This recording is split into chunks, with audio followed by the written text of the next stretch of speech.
అడవి మడుగయే పదులు వేల మంది ఎదురు నిలిచిన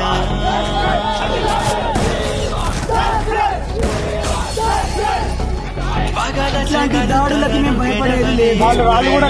మా ఉద్యమం ఆగదు. మేము పోటీ చేస్తాము, ఎన్నికలలో ఉంటాము, మేము భయపడము. మా క్యాండిడేట్ మీద కానీ, మా క్యాండిడేట్ వాళ్ళ ఫ్యామిలీ మీద కానీ, మా కార్యకర్తల మీద కానీ ఎవరన్నా దాడి చేయాలని చూస్తే అసలు క్షమించాలి.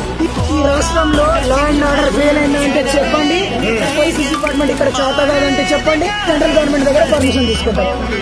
ఇక్కడితో ఆపితే మంచిది, మమ్మల్ని హాయిగా ప్రచారం చేసుకొని. లేదంటే మరి సెంటర్ దగ్గరకు పోవాల్సి వస్తుంది, పారామిలిటరీ బలగాల దగ్గర పోతాం. మరి